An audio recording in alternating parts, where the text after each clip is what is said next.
Assalamualaikum, apa khabar keluarga Malaysia? Saya Hafiz Dawson. Dan saya Syairah Nizam. Anda sedang menonton Grandstand Perasmian penutupan Jelajah Aspirasi Keluarga Malaysia yang kini sedang pun berlangsung di Litar Datuk Sagor Pasir Salak, Perak. Betul, Syirah. Tadi kita opening dengan lagu Keluarga Malaysia. Lagu itu saja memberi satu roh dan juga semangat untuk kita. Sebab apa tahu? Anak saudara saya 5 tahun, ini lagu favourite dia. Bagus. Maknanya inspirasi tu atau aspirasi keluarga Malaysia itu sampai kepada mereka yang belia. Itu bukan belia, itu dah kira generasi akan datang. Sebab setiap generasi itu dikatakan sebagai keluarga Malaysia dan hari ini Jelajah Aspirasi Keluarga Malaysia kini berlangsung di Litar Datuk Sagor di Pasir Salak, Perak. Sudah pun berlangsung 2 hari sebenarnya dan hari ini adalah hari penutupannya dan kami seperti biasa setiap Jelajah Aspirasi Keluarga Malaysia ataupun singkatannya JAKM, kita akan bawakan grandstand kepada anda. Bukan sahaja kita di studio tetapi rakan kita juga berada di sana untuk memberi kita lintas langsung dan juga apa perkembangan di sana. Munawar Azmi sebenarnya standby di sana. Saya lihat ya, Munawar Azmi punya Instagram story begitu meriah ya di sana. Kita hanya mampu tengok saja sebab kita ditugaskan di HQ ataupun di Kuala Lumpur ketika ini untuk kita bincangkan dengan lebih lanjut tentang JAKM yang sedang berlangsung ketika ini di Perak. Betul. Suka untuk saya maklumkan kepada anda, setiap Jelajah Aspirasi Keluarga Malaysia ada sasaran dan kalau kita faham setiap jelajah sebelum ini berlangsung di Johor, kemudian di Perlis, kemudian di Sabah dan baru-baru ini di Kuala Terengganu dan kali ini 3 hari Jelajah Aspirasi Keluarga Malaysia berkampung di Pasir Salak, Perak. Betul. Kalau cakap tentang Jelajah Aspirasi Keluarga Malaysia, mula dulu kita lihat pembukaannya di Kuala Lumpur ataupun KLCC, itu sempat saya pergi. Itu hari pertama ataupun edisi pertama. Memang sangat meriah, sangat ramai. Apatah lagi sekarang ini, kita sudah pun bergerak dalam fasa endemik dan pastinya rakyat lebih bebas dan juga semakin ramai. Difahamkan sekitar 8 ke 10 ribu tetamu sehari yang hadir. Sebab apa, Syairah? Sebab kita tahu setiap Jelajah Aspirasi Keluarga Malaysia ini akan adanya pameran-pameran agensi kementerian, universiti pun ada untuk padanan kerja dan sebagainya. Ini sebenarnya menunjukkan bagaimana JAKM ini memberi saluran maklumat yang terus kepada rakyat yang hadir di sana. Saya nak tambah, selain daripada perkhidmatan atau Kementerian turun padang memberikan servis yang terbaik untuk keluarga Malaysia, ada juga produk-produk dari segi produk pasar taninya, produk eko-pelancongannya. Ini perkara yang perlu kita faham bahawa perkhidmatan ini bukan sahaja perkhidmatan dari segi servis, produk itu juga kita hidangkan kepada anda untuk anda sebagai pengguna. Bezakan harga yang terbaik sepanjang Jelajah Aspirasi Keluarga Malaysia. Hafiz, hari ini kita bukan berdua, kita bukan berbicara berdua. Kita ada tetamu yang kami bawakan kepada anda untuk kita faham apakah manifestasi atau mungkin bahasa yang terbaik untuk kita sampaikan kepada keluarga Malaysia, makna di sebalik keluarga Malaysia itu sendiri. Betul. Bersama kita di studio Profesor Madya Dr. Muhammad Hairi Ibrahim, pensyarah kanan Fakulti Sains Kemanusiaan Universiti Pendidikan Sultan Idris UPSI. Ini orang Perak juga katanya orang Seping. Kali ini JAKM Perak menjadi gilirannya. Kali ini yang menariknya Prof, berlangsung di luar ibu negeri. Lihat sebelum ini semuanya tertumpu di bandar, di Pasir Salak. Ini kita cakap tentang soal JAKM yang memberi satu gambaran untuk kita melestarikan kehidupan rakyat Malaysia. Mungkin awal ini Prof untuk melihat tentang JAKM Pasir Salak menjadi pilihan kali ini. Bagaimana Prof melihat tentang kelestarian, tentang sustainability rakyat Malaysia terhadap JAKM ini? Terima kasih saudara dan saudari pengacara yang alhamdulillah tadi bersebut tentang roh roh. So roh anak Perak itu bangkitlah di Perak dengan adanya Jelajah Inspirasi Keluarga Malaysia di Perak.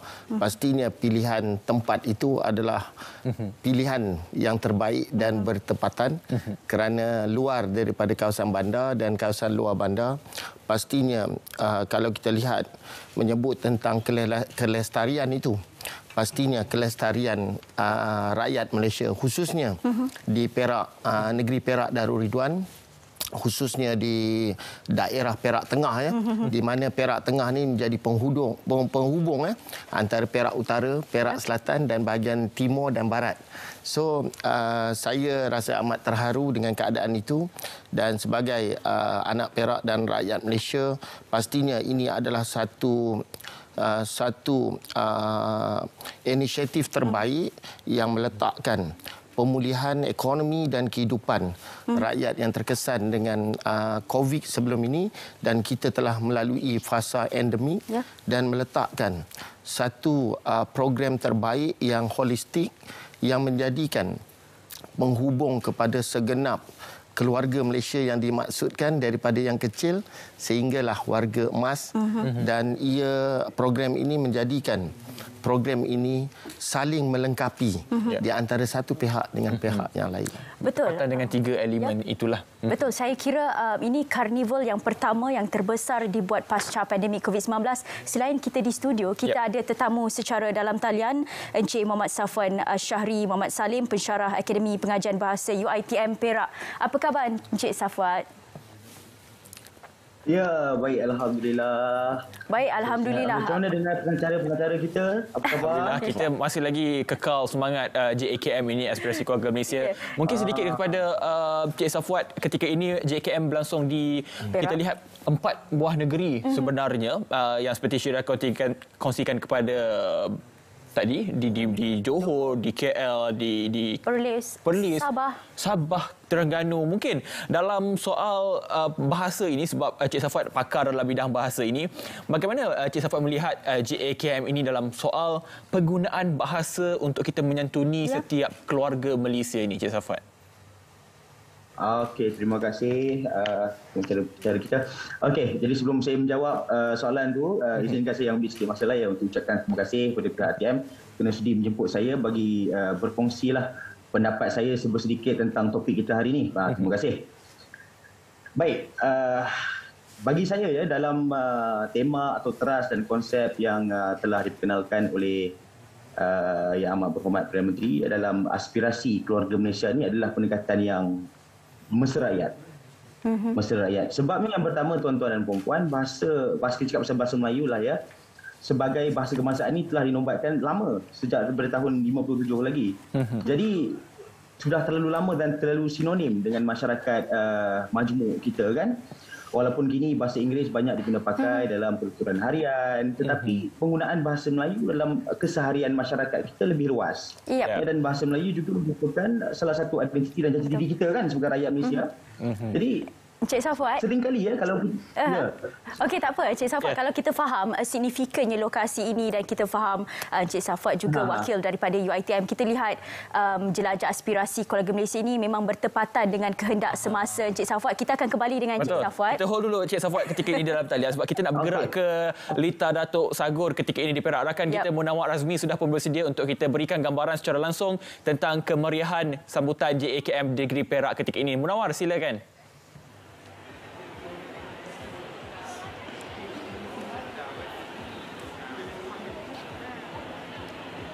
Silakan Munawar.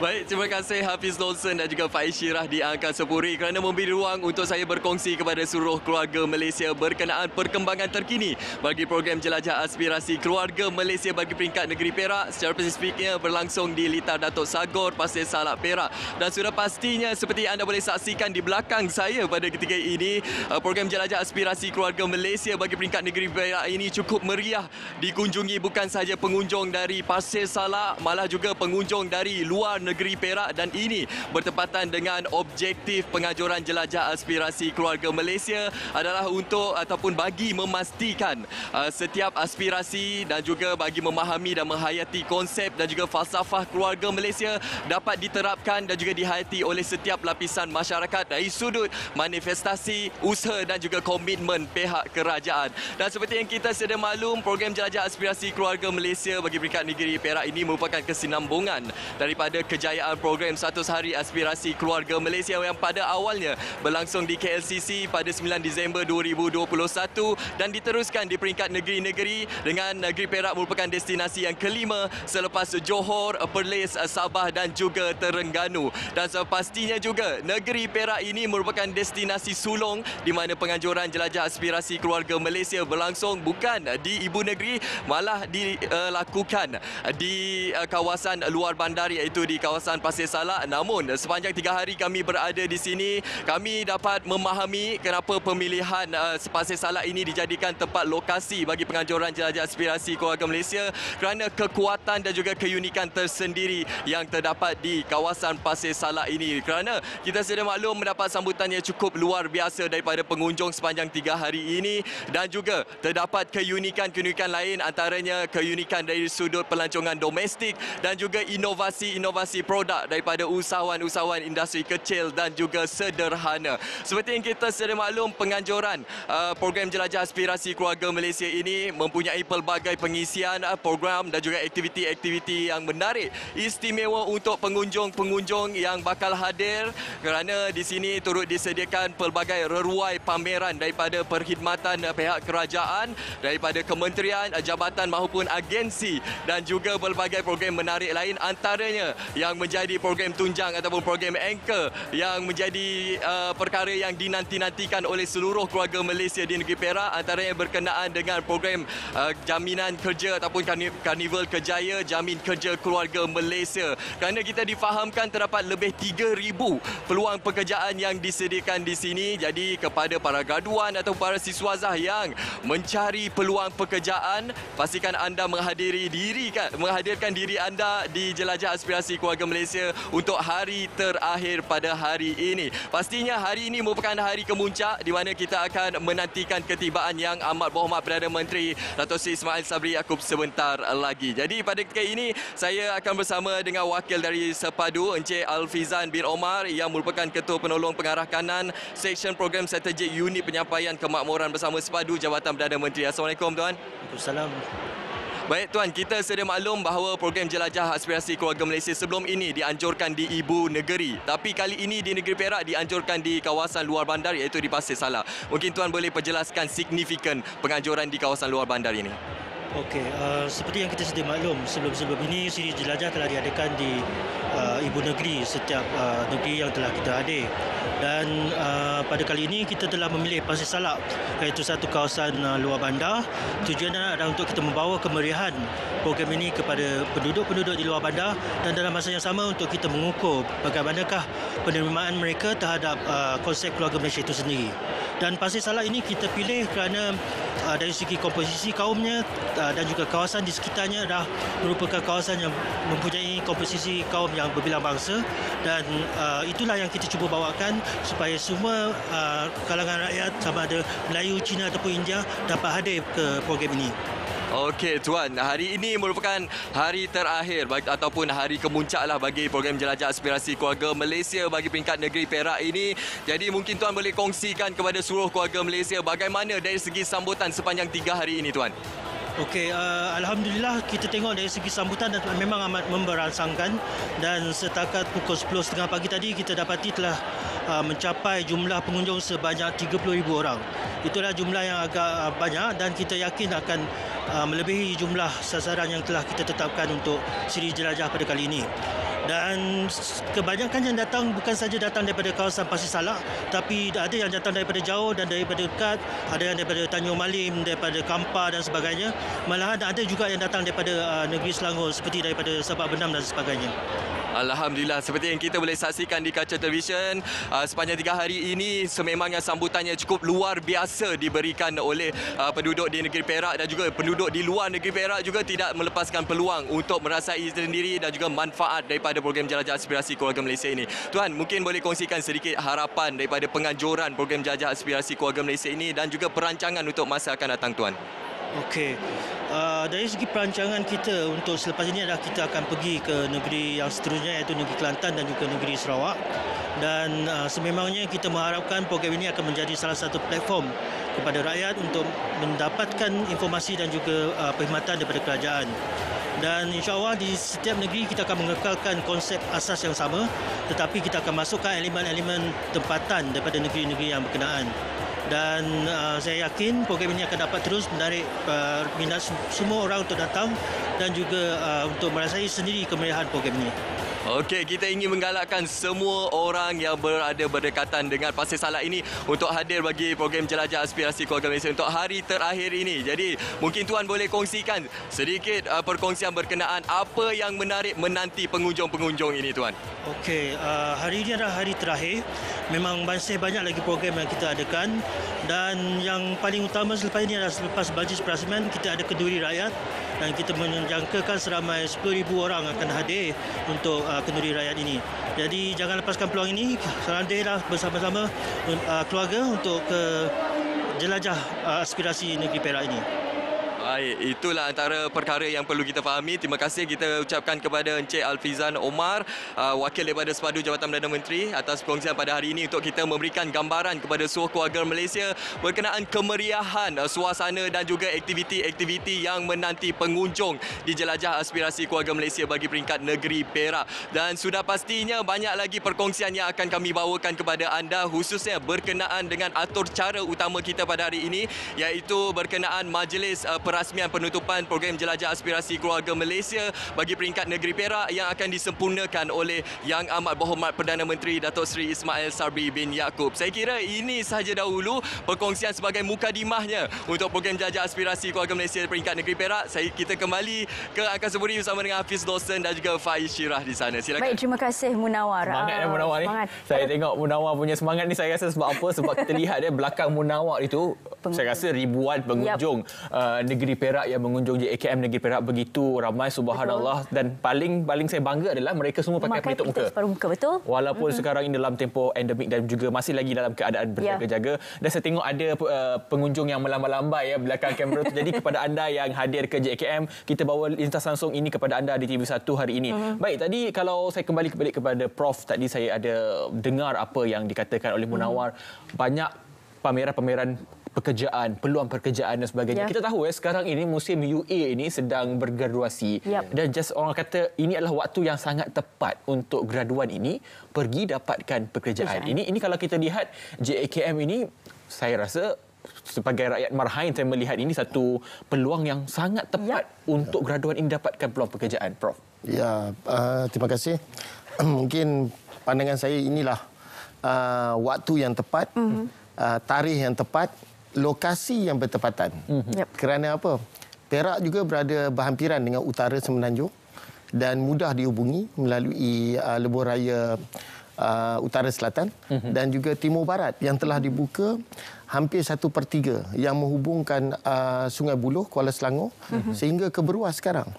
So menjadikan keterhubungan itu bertepatan dan menjadikan tarikh dan masa ini dan tempat ini membuka ruang dan peluang kepada semua graduan yang baru bergraduan, termasuk lepasan diploma dan lepasan SPM, di mana Kementerian Pengajian Tinggi yang telah membawa universiti-universiti awam yang membuka pameran-pameran dan booth yang juga membuka ruang dan peluang mereka untuk mendapat info yang lebih lanjut secara terus atau direct. So termasuk UPSI yang membuka ruang dan peluang untuk penawaran diploma untuk lepasan SPM dan untuk ijazah pertama, sarjana dan pasca siswazah yang peringkat PhD. So pastinya bukan setakat itu. Tetapi dalam masa itu saya pastinya pameran-pameran yang dilaksanakan oleh UA itu dan institusi swasta dan MARA dan sebagainya, institusi-institusi kemahiran, membuka ruang latihan dan kemahiran, terutamanya pendidikan TVET yang UPSI juga tidak asing daripada itu dengan melancarkan kereta TVET yang terkini di UPSI baru-baru ini. Dan pastinya ini peluang terbaik kerajaan membantu di segenap peringkat graduan yang meningkatkan kemahiran berbahasa atau kemahiran dari segi teknikal, dan juga ini juga saya rasa satu langkah terbaik membuka ruang kepada lepasan diploma dan SPM mencari satu langkah seterusnya dari aspek pendidikan dan kemahiran, termasuk juga membuka ruang kepada masyarakat yang diterapkan dengan pembelajaran sepanjang hayat. Betul. Maka pastinya college community tidak asing juga terlibat sama, termasuk agensi kerajaan lain. Betul. Kalau saya kira masalah dulu kita bincangkan masalah berkenaan dengan komunikasi, maklumat tidak sampai kepada golongan sasaran, tapi kali ini tidak, kerana inspirasi atau segala gagasan kerajaan itu sudah sampai ke akar umbi. Kita masih bersama dengan Encik Safwat di dalam talian. Kita lihat Encik Safwat ya, ketika ini rata-rata seperti yang Prof jelaskan tadi, kebanyakan institut pengajian tinggi telah pun bergraduasi dan mereka sedang mencari pekerjaan. Adakah ini signifikan untuk graduan mencari pekerjaan dan boleh berlaku atau mungkin kerajaan boleh memudah cara pengurusan lambakan graduan di luar sana? Encik Safwat, bagaimana? Okey, alright. Terima kasih atas soalannya. Okey, yang pertama sekali, usaha membawa Seri Jelajah ini ke kawasan luar bandar adalah satu usaha yang harus dipuji. Seperti yang sedang berlangsung ni di Datuk Sagor di Pesalak kan. Ini kerana mereka yang tinggal di luar bandar mempunyai saya kira limitasi yang lebih tinggi lah ya berbanding mereka yang tinggal di kawasan bandar, kan, terutamanya dalam berhubung dengan badan-badan kerajaan atau kementerian tertentu. Jika mereka terdapat sebarang persoalan atau pertanyaan, dan limitasi yang saya masukkan termasuklah ya jarak antara tempat tinggal dengan pejabat-pejabat kerajaan, ya, limitasi dari segi transportasi atau seperti yang host kita cakapkan tadi ya, dari sudut capaian internet. Jadi usaha seperti ini, seperti Seri Jelajah ini dapat memberikan pendedahan ya kepada mereka secara langsung. Tahniah, kan, alhamdulillah. Jadi berbalik pada soalan tadi, penyelesaian masalah lambakan graduan ya, lebih-lebih lagi di kawasan luar bandar memerlukan pemantauan yang rapi ya dari segi maklumat jumlah graduan yang mungkin belum bekerja, bidang pengajian yang diambil dan pelbagai lagi maklumat lain yang perlu dikumpul kan bagi betul-betul memahami permasalahan yang mengakibatkan kepada lambakan tu. Jadi untuk kata menyelesaikan isu lambakan itu, saya rasa itu merupakan satu jangkauan yang agak berat kan untuk dicapai. Namun kan kita boleh katakan ya, melalui Seri Jelajah ini setidaknya dapat membantu membuka ruang kan dan jalan kepada graduan-graduan dan untuk keluar dari jalan buntu. Usaha-usaha seperti Jelajah ini dan pelbagai usaha lain kan seperti Karnival Kerjaya yang saya maklumkan juga ada ya di Seri Jelajah kita, merupakan langkah penting ya kerana dapat menyediakan sebuah platform untuk graduan berhubung secara terus kan dengan para majikan, bakal-bakal majikan daripada pelbagai sektor. Selain itu, ianya juga memberikan pendedahan kan kepada para graduan khususnya di luar bandar kan berkenaan persiapan permohonan kerja, kan bagaimana cara menghadapi bakal-bakal majikan dan permintaan majikan terhadap kerajuan yang berkualiti dan mungkin memenuhi kriteria yang diperlukan kan. Jadi platform sebegini dapat merapatkan jurang yang ada di antara bakal-bakal majikan dan graduan-graduan kita. Dan faedahnya juga dapat dinikmati oleh para majikan kan, kerana secara tidak langsung mereka dapat menyebarluaskan kan iklan kekosongan jawatan yang ada pada peserta-peserta yang hadir kan, dan mereka juga dapat mengenal pasti peserta-peserta yang mungkin berpotensi kan yang ada di kawasan luar bandar untuk mengisi kekosongan yang ada. Kadang-kadang kita ramai kan orang-orang hebat kan yang berada bukan saja di kawasan bandar tapi juga di luar bandar. Tak begitu kan pengacara kita, betul lah? Betul. Jadi Cik Safwat, kalau saya nak, saya ada juga soalan kepada Cik Safwat, tapi terlebih dahulu saya nak kembali kepada Prof. Soalnya tadi Cik Safwat ada katakan kepada kita tentang mereka ini akan bergerak untuk mendapatkan pekerjaan dan sebagainya. Soalnya sekarang ini kita bercakap tentang keluarga Malaysia golongan yang lebih muda. Kita masih lagi muda sebenarnya semua ini. Dalam soal ketersediaan golongan muda ini, graduan yang dikatakan sebagai dalam payung keluarga Malaysia ini, mereka perlu bergerak untuk ke arah dengan izin third party dalam alam pekerjaan. Prof juga mempunyai ramai, saya rasa ratusan ribu pelajar yang bergerak kepada arah itu. Dan saya pasti walaupun kerajaan sudah pun menyediakan ratusan ribu peluang pekerjaan, termasuklah di JKM ini, namun kita ingin lihat juga ketersediaan graduan muda ini. Bagaimana sebenarnya Prof boleh melihat ataupun jangkaan kepada mereka ini, bagaimana mereka perlu bersedia. Walaupun peluang ada, kalau tak bersedia tak boleh juga jadinya. Macam mana tu Prof? So saya nampak ini yang sebelum itu mungkin saya tambah sikit daripada sahabat saya tadi daripada UiTM Tapah Perak. saya nampak usaha inspirasi keluarga Malaysia ini satu usaha yang kita telah rancang dengan terbaik dan berfokus yang membawa kepada membina graduan itu bersedia. Maka program ini bukan terhenti di sini tapi satu pencetus yang terbaik. Meletakkan graduan mungkin mencari boleh membina kemahiran berbahasa, kemahiran berkomunikasi, mungkin juga kemahiran latihan-latihan berkomputer yang diperlukan oleh seseorang graduan.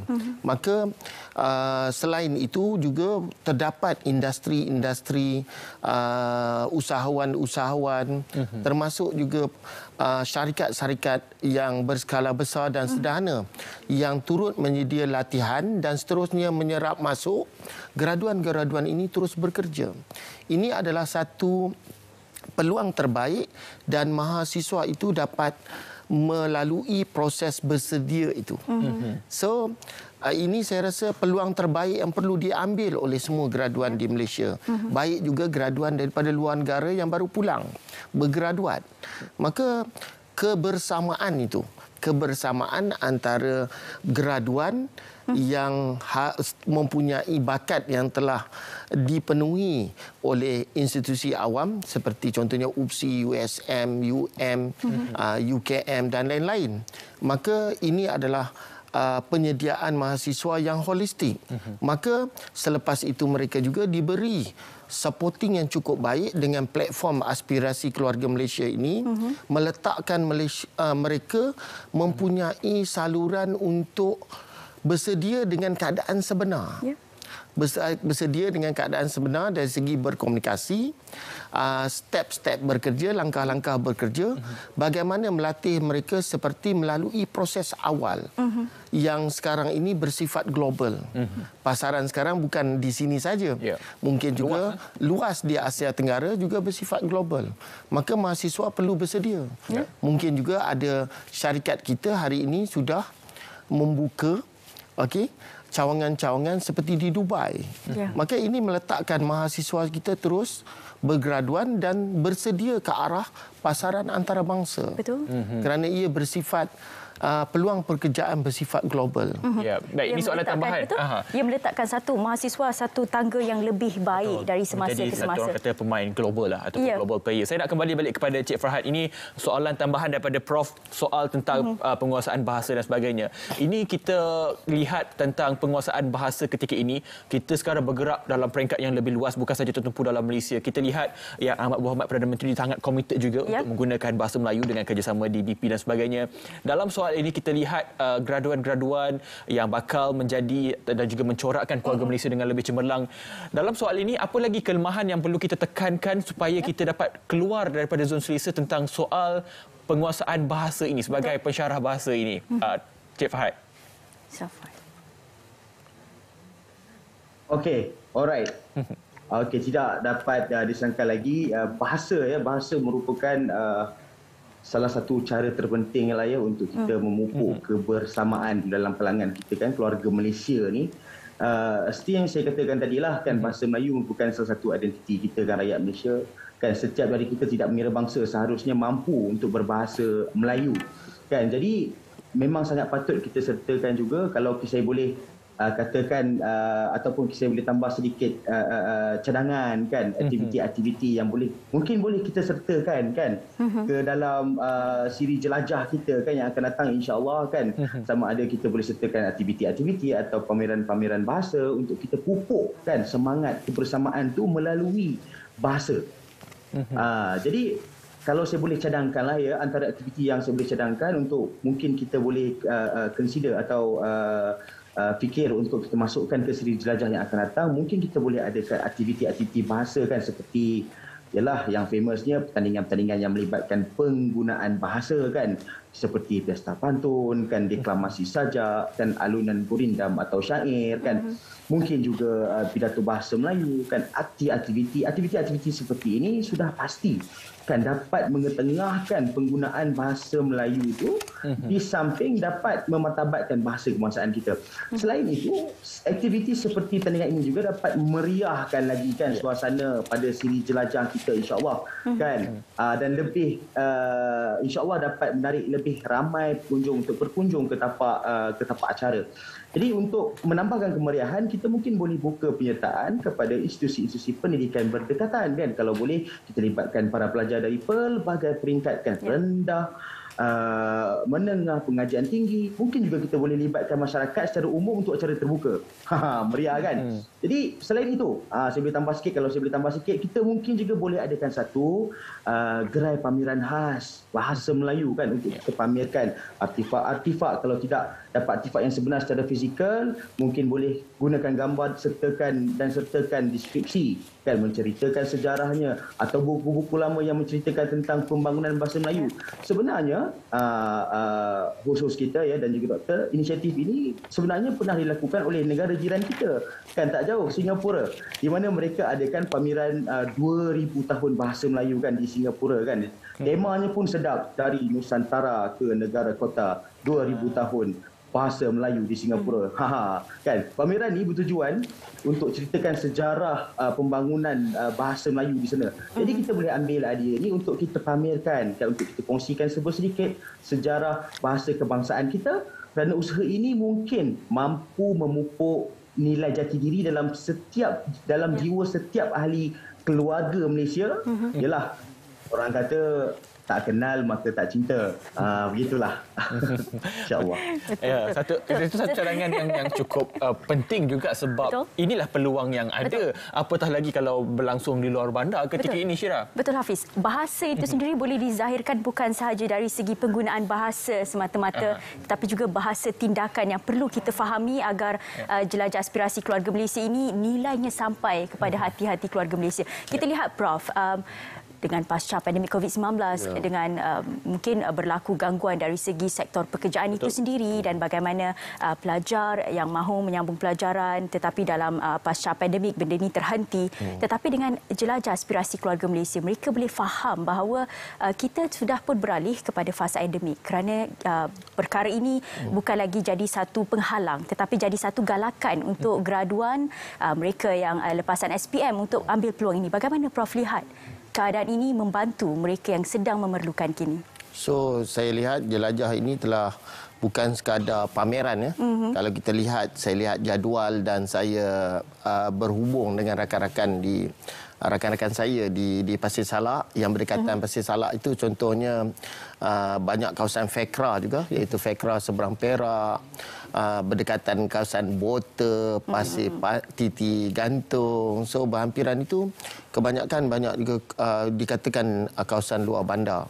Daripada keadaan itu kita dapat lihat bagaimana bukan pengisian pameran saja, tapi juga pengisian dengan dengan program-program kebudayaan. Selain itu juga pastinya membantu graduan itu adalah agensi-agensi IKS, agensi-agensi keusahawanan yang membuka ruang kepada mahasiswa-mahasiswi yang bergraduat atau yang menuju ke arah bergraduat, merancang dan bersedia dan mungkin menjadi seorang usahawan baru. Ini yang sebenarnya tadi kita membincangkan tentang bagaimana graduan itu mencari peluang pekerjaan. Hari ini sekarang pula kita membincangkan bagaimana seorang graduan itu boleh mencipta pekerjaan, job creator. So kita lihat karnival ini bukan sekadar mencari peluang pekerjaan, tetapi mungkin dia menjadi seorang usahawan yang membawa kepada produk baru. Dan mungkin dia menjadi seorang yang mengembangkan produk-produk tempatan. yang datang daripada kepelbagaian negeri yang mempunyai niche produk tersendiri, kan? So bila ada inkubator yang datang, syarikat-syarikat yang datang, mungkin mereka inilah pencetus kepada keterangkuman yang menjadi agenda inspirasi keluarga Malaysia, keterangkuman di antara graduan, di antara agensi usahawan, agensi kerajaan yang menyokong kepada atau mendukung dan menggerak membawa mahasiswa ke arah terciptanya pekerjaan, mencipta pekerjaan dan akan meletakkan inilah generasi akan datang yang membina peluang pekerjaan kepada generasi seterusnya. Betul. Maka saya rasa keterangkuman yang diinginkan dalam inspirasi keluarga Malaysia ini menjadikan ia satu holistik. Dan saya pasti kalau melihat jadual penuh tadi ramai orang kan. Ramai orang bukan setakat itu. Pelajar-pelajar sekolah datang kan. Dia menjadi satu mewujudkan satu kita kata apa? Warna-warni keluarga Malaysia yang indah lah. Saya bagi saya indah lah. Kalau kita tengok logo keluarga Malaysia ini dapat gambarkan kepelbagaian rakyat Malaysia yang bukan saja keterangkuman, ada dua lagi elemen, kebersamaan dan juga kesyukuran. Dan kalau keterangkuman itu berjaya dipupuk dengan begitu mantap dan juga konkret, maka kita akan dapat capai kedua lagi elemen yang ada. Selain daripada perbincangan kita, Syirah, kita juga ketika ini sedang menantikan ketibaan Yang Amat Berhormat Perdana Menteri di lokasi JKM ketika ini. Tapi sebelum itu, kalau kita lihat balik lokasi di kawasan luar bandar ini, pada pandangan Prof sedikitlah, kalau saya boleh tanyakan kepada Prof, adakah lokasi seperti ini perlu dikekalkan di negeri-negeri lain di luar bandar ini dalam memastikan bahawa tiga elemen yang kita sebut ini dapat dicapai dalam, orang kata, betul-betul sampailah kepada rakyat Malaysia ini? Sudah pasti saya bersetujulah dengan pengacara hari ini dan sudah pasti pasti dan seharusnya diteruskan lokasi-lokasi sebegini kerana ia cukup memberi impak yang cukup besar. Kerana pemilihan lokasi itu menjadikan keterangkuman itu berjaya dilakukan. Kerana melibatkan daripada segenap peringkat umur, segenap kawasan, segenap penjuru yang akan mempunyai tujuan yang satu. Itu yang saya nampak. Maka Pasir Salak ini berada di tengah-tengah, di Perak Tengah, pastinya hubungan untuk sampai itu saya rasa tak ada masalah. Kan? Saya rasa tidak ada masalah, maka ia meletakkan semua ingin pergi ke situ. Terutama sekarang Perak kan musim durian kan. Di Perak Utara sekurang-kurangnya itu menjadi satu rasa ingin datang itu akan datang ke Perak kan. So itu yang hashtag teman orang Perak kan. So saya rasa itu satu perkara yang perlu kita lakukan. Mungkin seterusnya di Kelantan, di Sarawak tadi dinyatakan, pastinya itu perlu difikirkan untuk mengadakan tempat-tempat yang luar bandar, tetapi pemilihan daripada jaringan keterhubungan itu akan membentuk satu keterangkuman yang cukup hebat. Penyampaian itu sendiri perlu dinilai kerana kita faham aspirasi kerajaan juga bermacam-macam yang kita boleh bincangkan. Kalau kita bincang pula konsep kebersamaan, keterangkuman dan kesyukuran, itu bahasanya cukup cantik. Tetapi Encik Safwan, kalau kita bincangkan kepada ketiga-tiga konsep ini, ia dizahirkan dalam bentuk karnival. Apa signifikannya, Encik Safwan? Okey. Alright. Jadi sebenarnya karnival ni bagus sebab dia membuka ruang dan peluang kepada orang ramai untuk turut serta.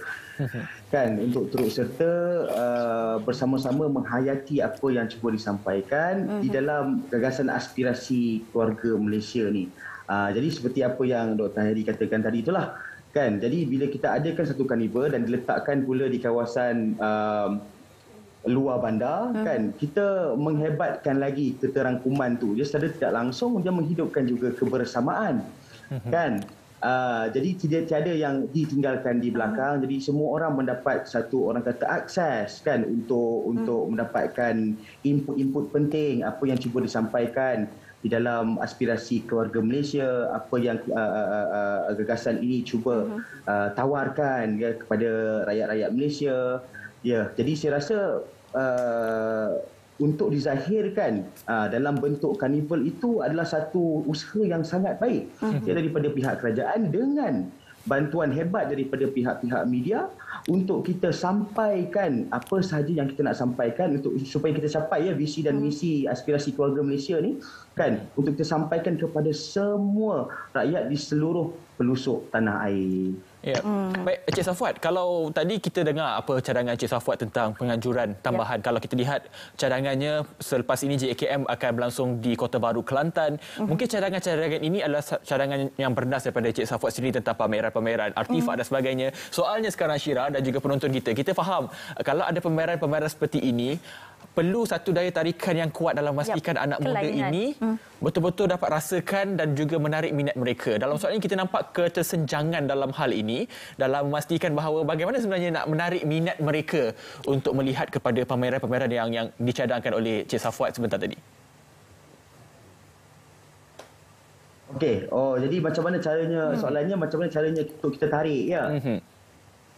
Untuk kita tarik para pengunjung untuk menimbulkan rasa minat mereka tentang bahasa, mungkin bahasa pameran-pameran yang kita nak pamerkan kepada. Mungkin kita boleh yang pertama sekali itulah, yang pertama untuk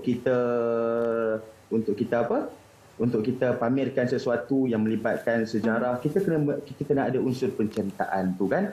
Jadi sebab itu saya rasa perlunya ada deskripsi-deskripsi yang terbaik untuk kita sertakan mungkin dengan artifak-artifak yang kita akan sertakan dalam pameran tersebut, supaya dia akan menimbulkan rasa minat dan rasa cinta dalam jiwa setiap ahli keluarga Malaysia tu. Jadi untuk kita menarik, mungkin juga kita boleh adakan orang yang menjaga pos tersebut mungkin boleh berbusana kebangsaan ataupun berbusana mengikut kaum-kaum yang ada di Malaysia. Tambah-tambah sekarang kan, kalau kita tengok sekarang ni musim mat kilau kan. Kan musim mat kilau ni kan, semangat tu lain macam kan.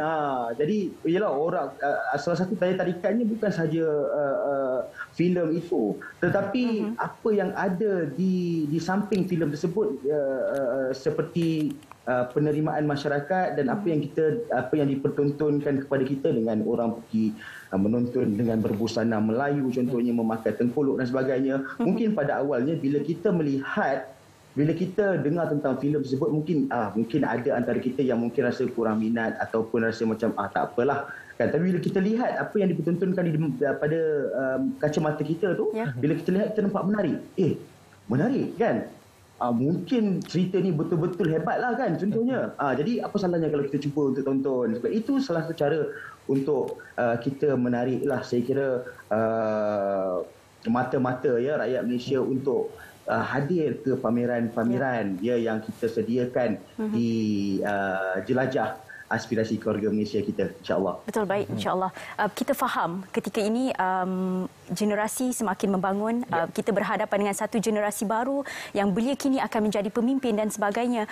Kita faham perlu juga gagasan seperti ini dilakukan dari waktu ke waktu untuk kita lebih dekat kepada generasi akan datang. Dari cadangan Prof sendiri, apa kesediaan yang boleh kita lakukan kini? So kalau kita lihat kalau saya bacalah hasrat jelajah aspirasi keluarga Malaysia ini adalah kerajaan Cakna Turun Padang. So pastinya cara-cara Turun Padang untuk keluarga Malaysia bersedia, baik di semua peringkat umur, termasuk mendekati rakyat, rasa syukur, yang kata-kata tiga tadi, kebersamaan, keterangkuman dan kesyukuran. Bagaimana kita duduk kawasan luar bandar rasa syukur. Bukan saja kerajaan datang ketika satu-satu ketika tertentu, tetapi kita datang bersama dengan satu program yang holistik, saling melengkapi. Maksudnya aspirasi itu, rasa syukur tu terasa sampai kan, bukan sampai dekat tapak saja. Tapak pameran kan. Macam tengok Mak Kilau tu. Kita kena masuk dalam panggung. Saya baru 3 hari lepas masuk kan. Kita rasa kita masuk dalam filem tu. So bila kita buat program Aspirasi Keluarga Malaysia tu, kita rasa kita memang masuk dalam itu. Maka pemimpin-pemimpin yang mengetuai kerajaan itu saling melengkapi dengan kepelbagaian program. Kalau saya tengok tentatif itu bukan setakat pameran, bukan setakat pertunjukan, kebudayaan, kesenian, tetapi juga ada demonstrasi. Demonstrasi macam mana nak buat kek. Demonstrasi bagaimana solekan.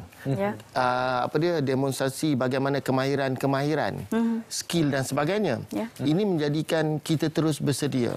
Dan program sebegini diteruskan, tetapi pihak-pihak agensi yang terlibat harus terus mempunyai keterhubungan dengan mereka-mereka yang datang itu.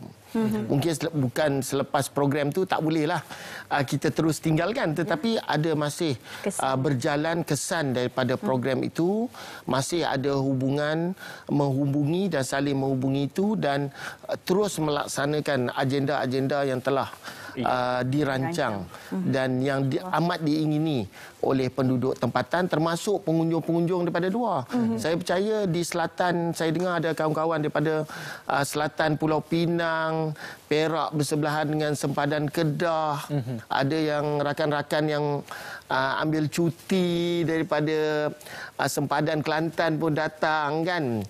Dan ada juga bahagian pantai barat Selangor yang datang sebab ada lebuh raya Pantai Barat melalui Lata, kemudian lebuh raya East Coast telah dibuka hingga berwas dan menjadikan satu program yang jelajah ini meletakkan mudah dihubungi. Saya rasa kejayaan kerajaan adalah dalam masa yang sama lebuh raya Pantai Barat itu dibuka sehingga melalui Lumut, Pangkor dan termasuk saya ingin mempromosikan bahawa Pulau Pangkor dah jadi macam Langkawi kan.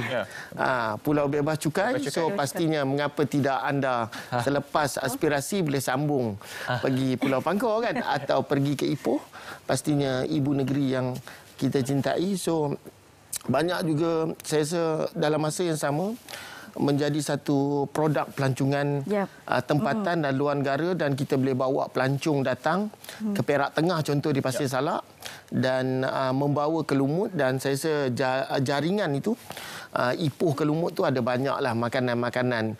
Ada yang restoran tepi sawah padi kan. So saya rasa ini membuka masyarakat mendapat impak ekonomi.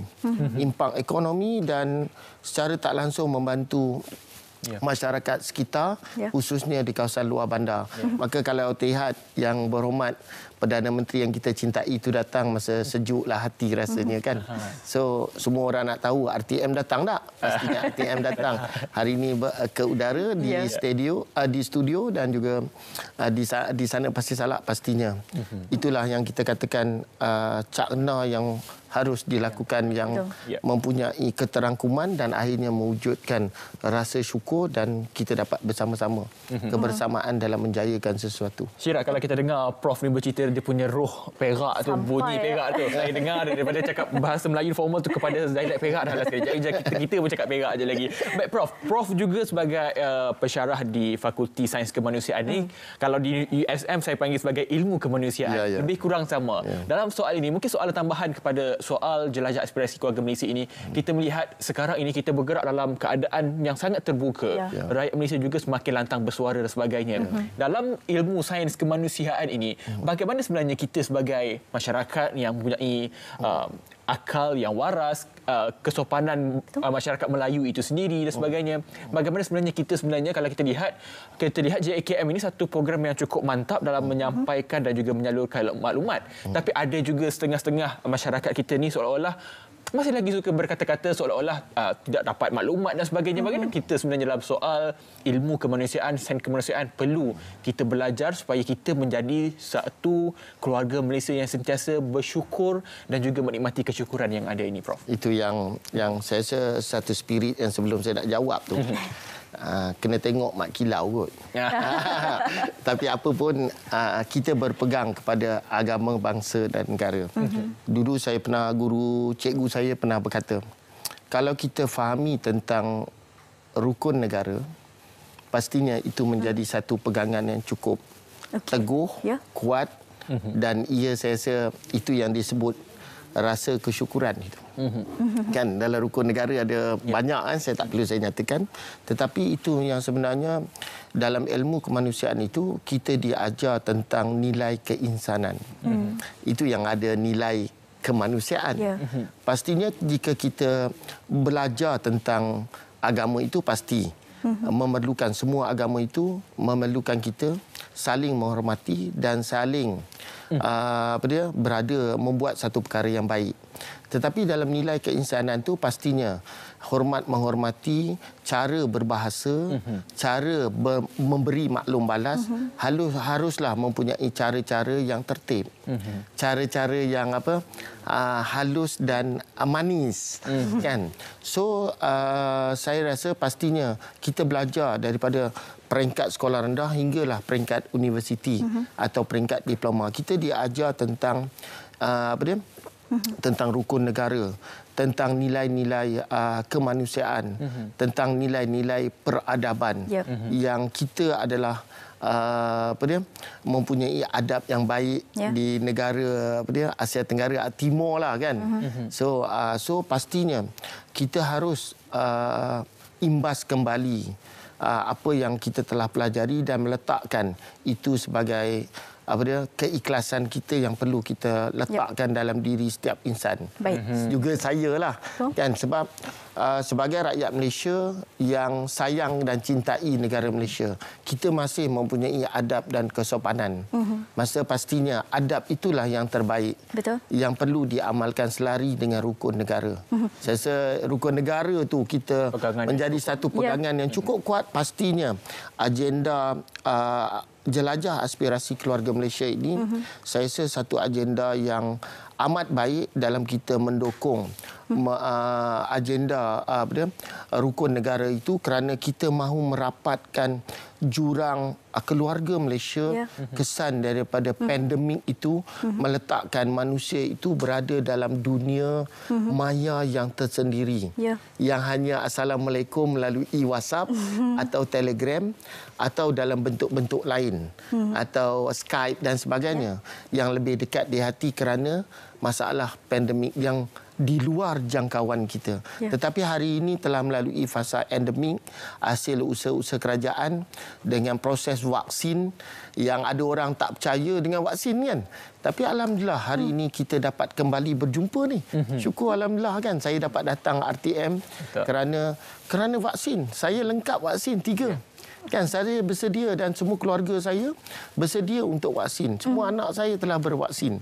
So menjadikan hari ini adalah satu yang mendukung aspirasi, mewujudkan perpaduan, mewujudkan kita semakin mempunyai rasa cinta kepada negara kita, negara Malaysia yang kita cintai walau di mana kita berada.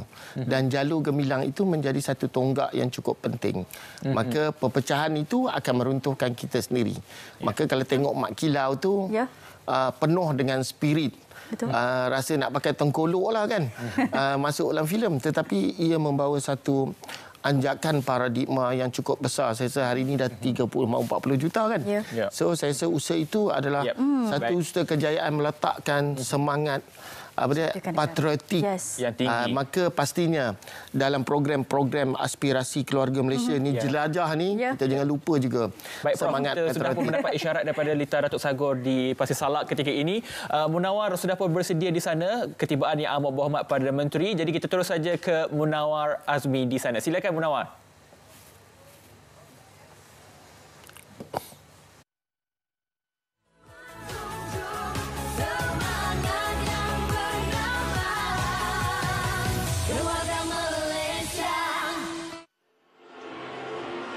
Ya, Hafiz Dolson dan juga Faiz Syirah di Angkasa Puri kembali bersama saya Munawar Azmi di program Jelajah Aspirasi Keluarga Malaysia bagi peringkat negeri Perak yang bertempat di Litar Datuk Sagor Pasir Salak Perak. Dan alhamdulillah sebentar tadi kita telah pun menyaksikan ketibaan Yang Amat Berhormat Perdana Menteri Datuk Seri Ismail Sabri bin Yaakob yang disambut meriah oleh seluruh keluarga Malaysia di karnival dan juga di sekitar karnival ataupun program Jelajah Aspirasi Keluarga Malaysia ini yang turut diiringi oleh Yang Amat Berhormat Menteri Besar Perak Datuk Seri Haji Sarani bin Mohamad. Dan sudah pastinya saya ingin kongsikan kepada anda sedikit perjalanan atur cara yang akan berlangsung pada hari ini, khususnya berkenaan dengan majlis perasmian penutupan program Jelajah Aspirasi Keluarga Malaysia.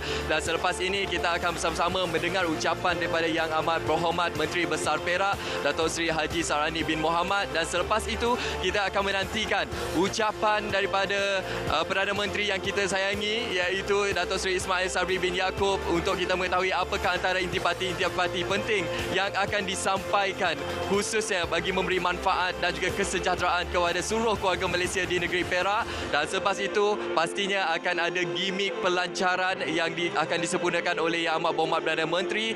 Dan juga seperti biasa dalam program Jelajah Aspirasi Keluarga Malaysia seperti di destinasi-destinasi sebelum ini, Yang Amat Berhormat Perdana Menteri juga akan turut menyampaikan sumbangan dan juga bantuan di bawah Yayasan Keluarga Malaysia kepada anak-anak kecil yang memerlukan, khususnya bagi anak-anak kecil yang terkesan sepanjang pandemik COVID-19. Dan juga setelah itu Yang Amat Berhormat Perdana Menteri akan turut menyampaikan sumbangan dan juga bantuan di bawah program perumahan rakyat termiskin PPPRT. Dan sudah pastinya ia akan menjamin kesejahteraan khususnya bagi golongan sasar miskin dan juga miskin tegar.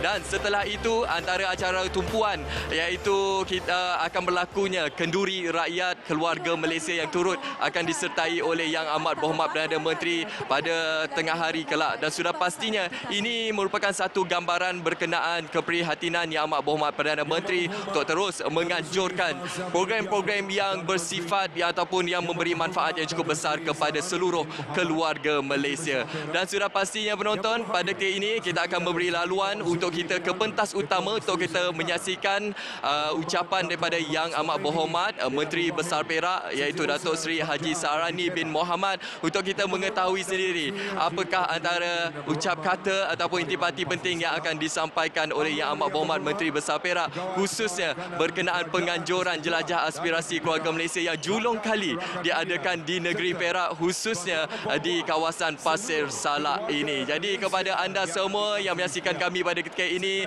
bagi anda yang berdekatan negeri Perak, ayuh bersama-sama kita memeriahkan program Jelajah Aspirasi Keluarga Malaysia ini, kerana banyak perkara-perkara ataupun program-program istimewa yang menanti anda di sini. Dan sudah pastinya program-program yang menarik ini akan memberi manfaat yang cukup besar. Antaranya, kalau boleh saya sebut, adalah berkenaan program Jamin Kerja Keluarga Malaysia. Ayuh kita berikan tumpuan sekali lagi ke pentas utama untuk kita mendengar ucapan daripada Yang Amat Berhormat Menteri Besar Perak Datuk Seri Haji Sarani bin Mohamad.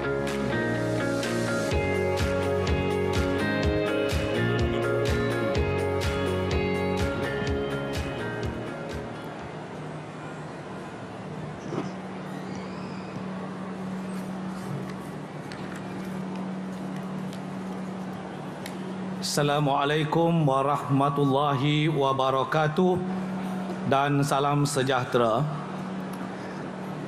A'udzubillahi minasyaitonir rajim. Bismillahirrahmanirrahim. Alhamdulillahirabbil alamin. Wassalatu wassalamu ala sayyidil mursalin wa imamil muttaqin wa ala alihi wa ahli baitihi wa sahbihi ajmain. Saudara dan saudari pengacara majlis yang amat berhormat Datuk Seri Ismail Sabri bin Yaakob, Perdana Menteri Malaysia, yang berbahagia Tan Sri Muhammad Zuki bin Ali, Ketua Setiausaha Negara, yang berhormat Datuk Ahmad Suhaidi bin Abdul Rahim, Setiausaha Kerajaan Negeri Perak Darul Ridwan, yang berhormat Datuk Seri Tajuddin bin Abdul Rahman, Ahli Parlimen Pasir Salak, ahli-ahli yang berhormat, ketua-ketua jabatan peringkat negeri dan persekutuan, rakan-rakan media, tuan-tuan dan puan-puan, saudara-saudari, para hadirin dan hadirat yang dihormati sekalian.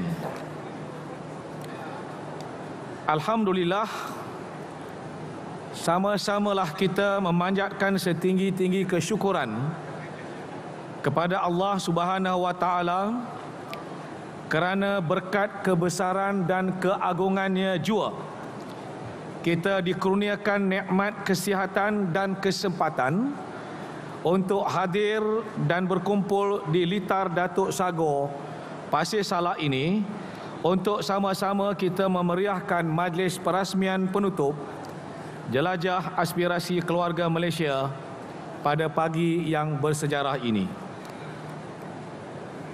Majlis perasmian ini tentulah amat istimewa sekali kerana ia akan disempurnakan sendiri oleh insan yang telah mengilhamkan aspirasi keluarga Malaysia, iaitu Yang Amat Berhormat Perdana Menteri Datuk Seri Ismail Sabri bin Yaakob.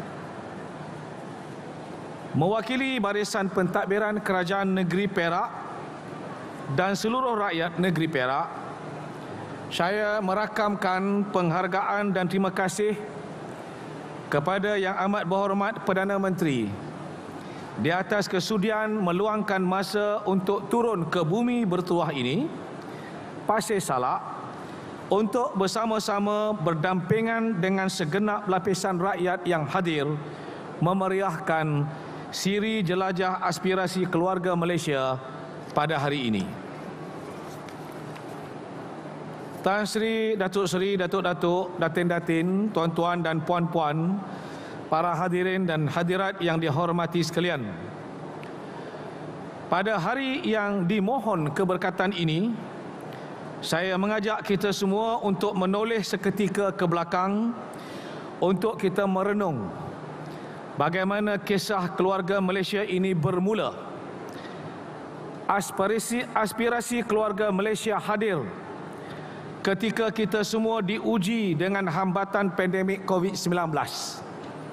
Ketika itu kita bukan sahaja diruntun dengan kisah-kisah duka pandemik, tetapi pada waktu yang sama kita dibayangi krisis politik yang menggoncangkan kestabilan negara.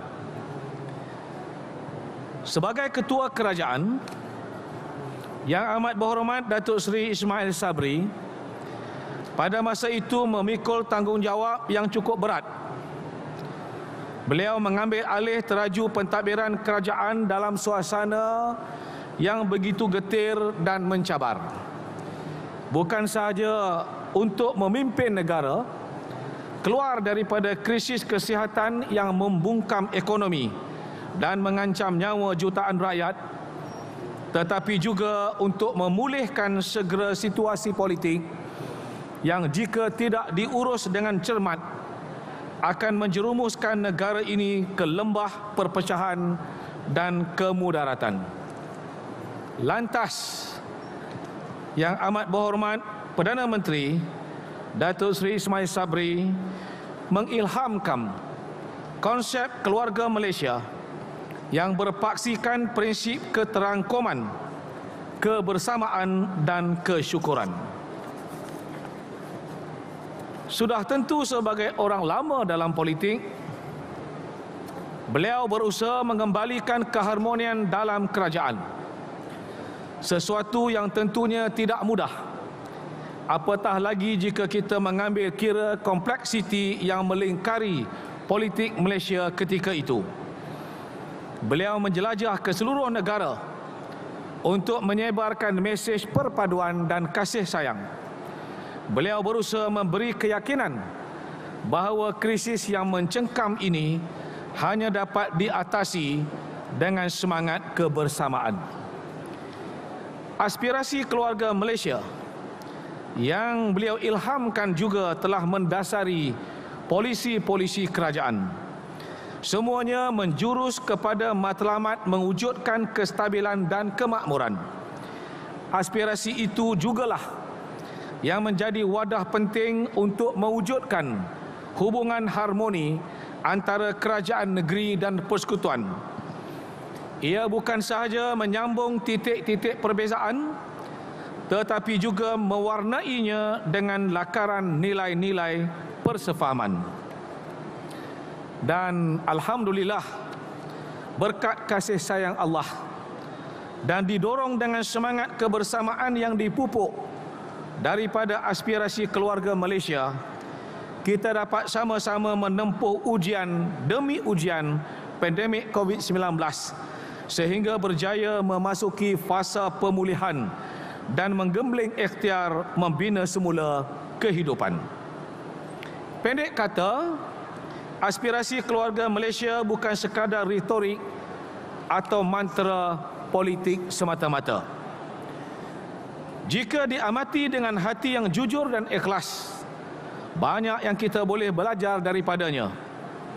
Ia mengajar kita untuk menghargai keamanan dan keharmonian.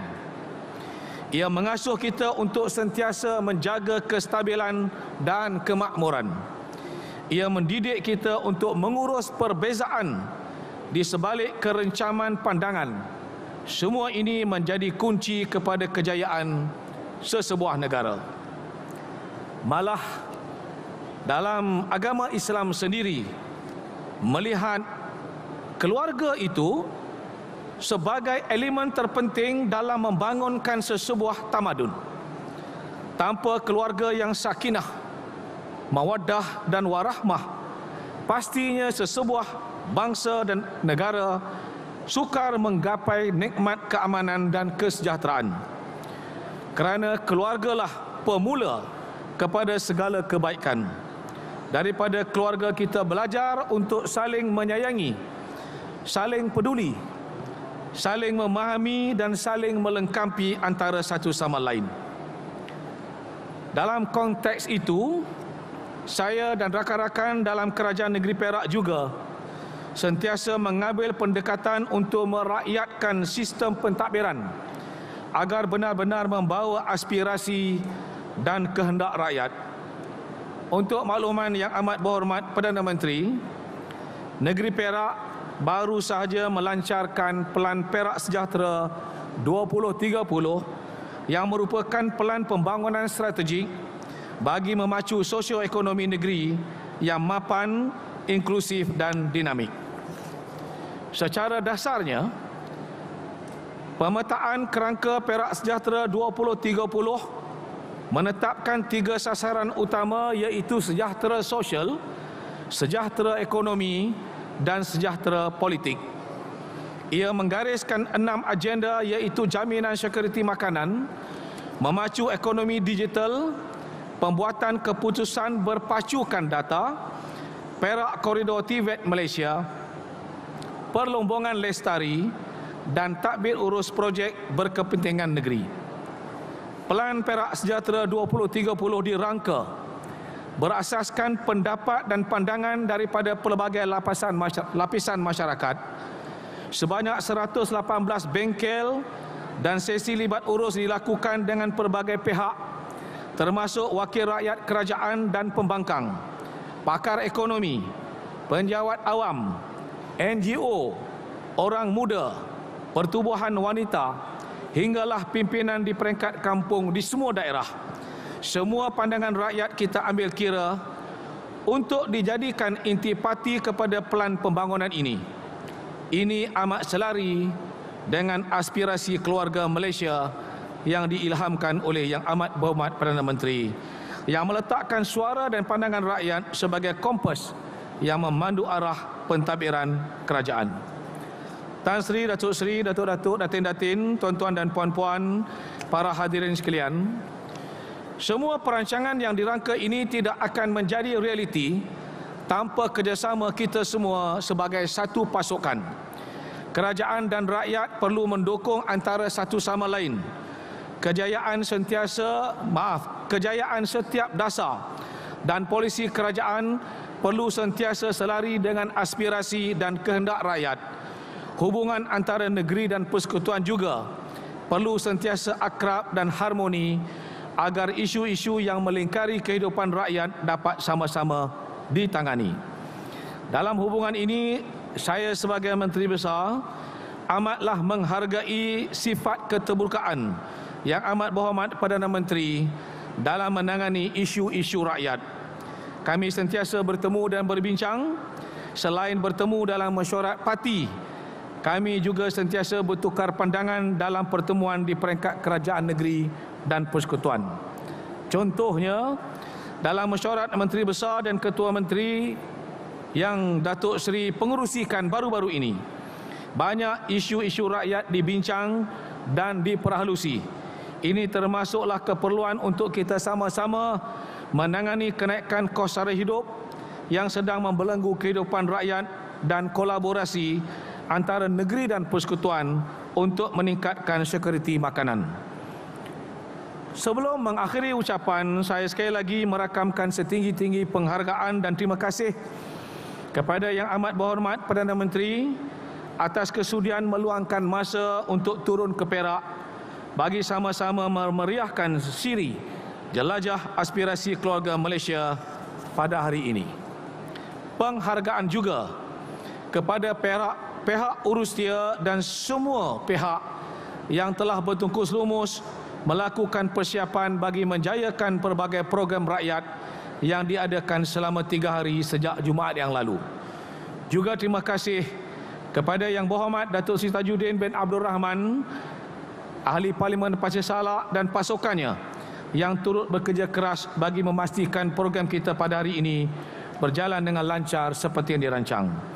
Saya mendoakan dan berharap semoga program seumpama ini bukan sahaja akan membina hubungan lebih erat antara kerajaan dan rakyat, tetapi juga mengukuhkan semangat silaturahim dalam masyarakat tanpa mengira garisan kaum dan agama. Sekian, wabillahi taufiq wal hidayah. Wassalamualaikum warahmatullahi wabarakatuh. Terima kasih. Terima kasih Yang Amat Berhormat Datuk Seri Sa'arani bin Muhammad, Menteri Besar Perak dan Ridwan di atas ucapan aluan itikad. Baik, demikian tadi merupakan ucapan daripada Yang Amat Berhormat Menteri Besar Perak Datuk Seri Haji Sa'arani bin Muhammad, dan intipati yang boleh kita kongsikan berdasarkan daripada ucapan Yang Amat Berhormat Menteri Besar Perak itu tadi adalah berkenaan aspirasi keluarga Malaysia hadir ketika seluruh keluarga Malaysia berdepan dengan cabaran pandemik COVID-19 yang sangat mencabar, dan aspirasi keluarga Malaysia ini diilhamkan sendiri oleh Yang Amat Berhormat Perdana Menteri dengan 3 tunjang utama yang menjadi pegangan kita semua, iaitu keterangkuman, kebersamaan dan juga kesyukuran.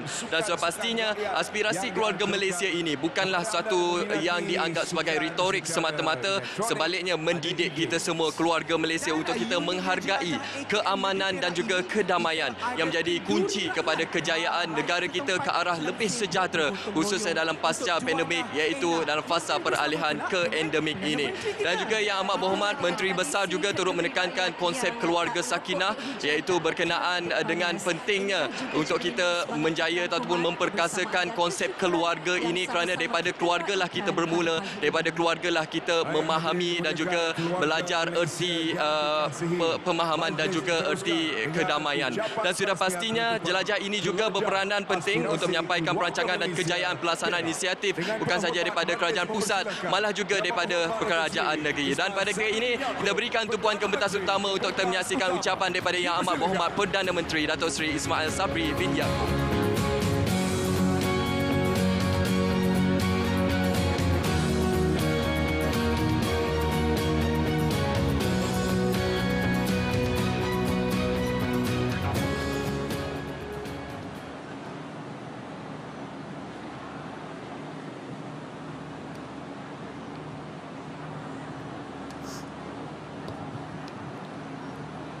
Terima kasih saudara dan saudari kacara majlis.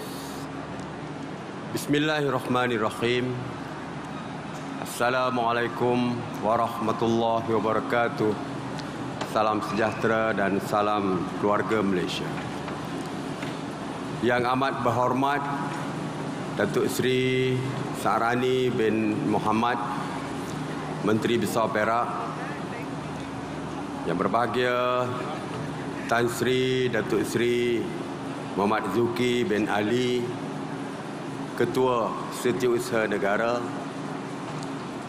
Yang Berhormat Datuk Ahmad Suwaidi bin Abdul Rahim, Setiausaha Kerajaan Negeri Perak, Yang Berhormat Datuk Seri Haji Tajuddin bin Abdul Rahman, Ahli Parlimen Pasir Salak, ahli-ahli yang berhormat, pegawai-pegawai kanan Kerajaan Persekutuan dan Kerajaan Negeri, pemimpin masyarakat, rakan-rakan media, tuan-tuan, puan-puan, keluarga Malaysia yang saya kasihi sekalian.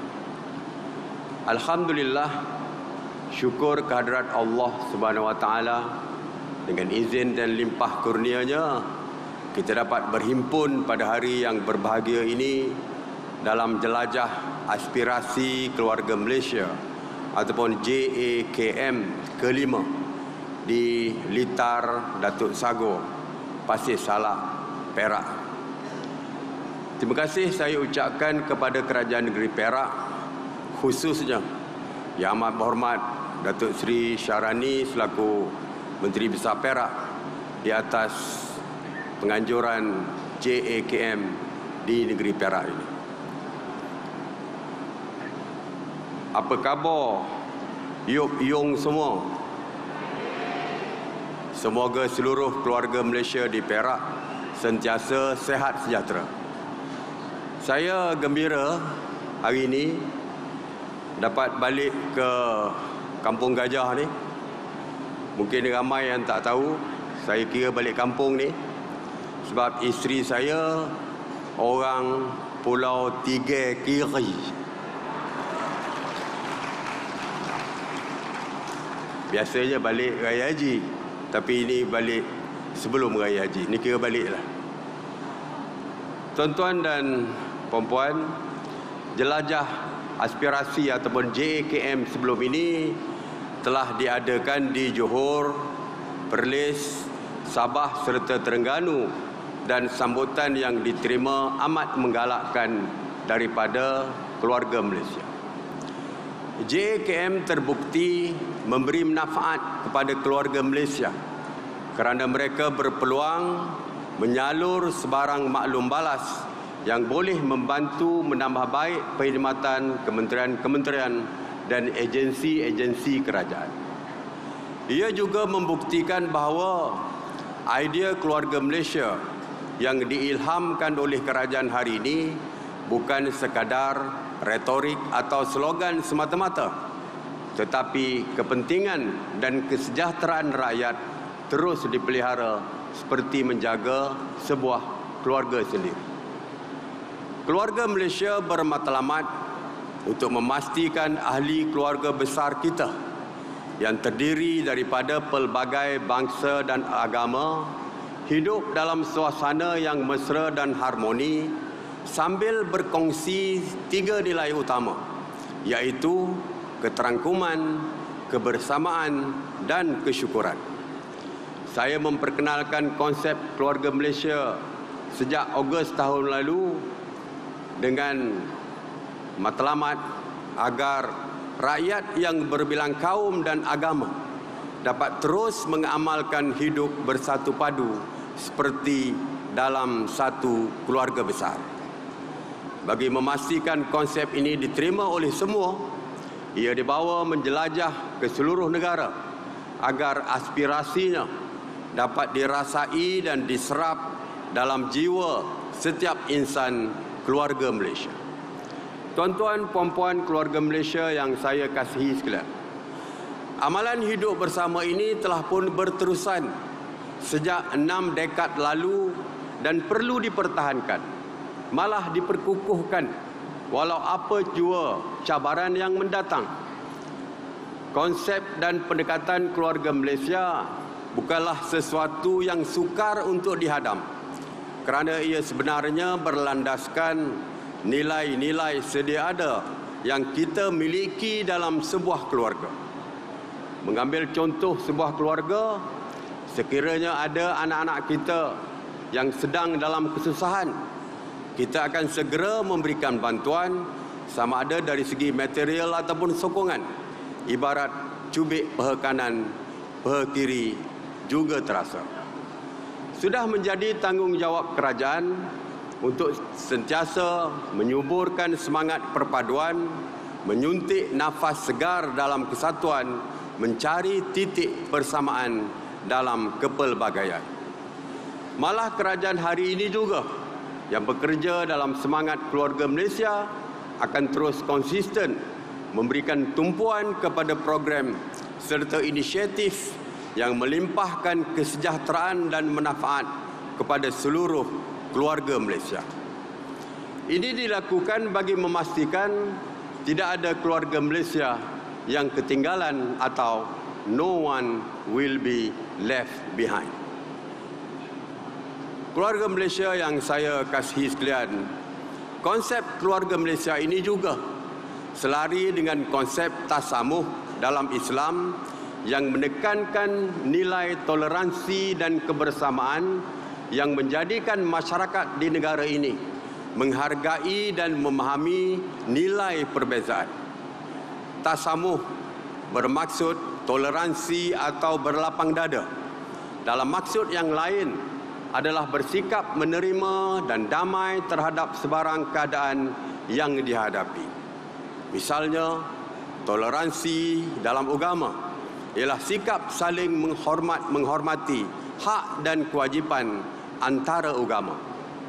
Bagi negara yang memiliki bangsa dan budaya yang majmuk seperti Malaysia, sikap toleransi atau tasamuh sangat penting sebagai alat menyatupadukan keluarga Malaysia sekaligus mewujudkan masyarakat yang aman dan sejahtera.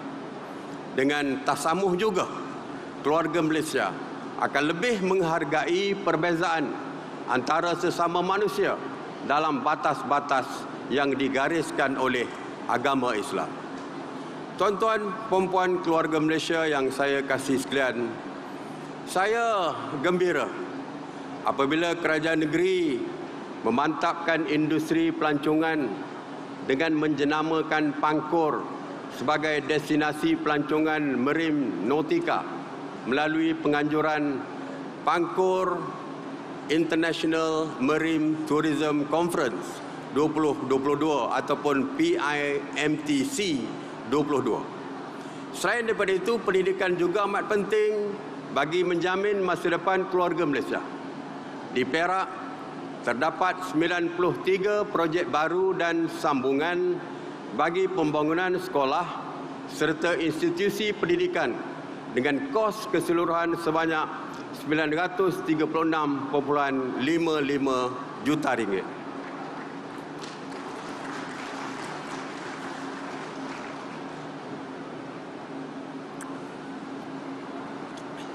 Kementerian Sumber Manusia melalui Pertubuhan Keselamatan Sosial kini membangunkan pusat rehabilitasi neuro, robotik dan cybernetics kebangsaan di Bandar Meru Jaya, Meru Raya, melibatkan kos sebanyak 654 juta ringgit, menjadikan satu-satunya negeri yang menawarkan kemudahan robotik ini.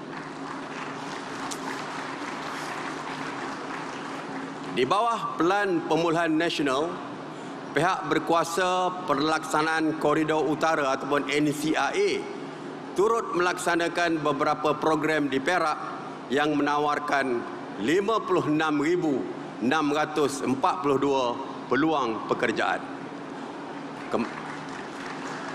Kementerian Pembangunan Luar Bandar ataupun KPLB pula menyediakan peruntukan sebanyak 1.77 bilion ringgit bagi memastikan keselesaan dan kesejahteraan penduduk luar bandar di negeri ini. Datuk Seri Tajuddin selaku Ahli Parlimen Pasir Salak ni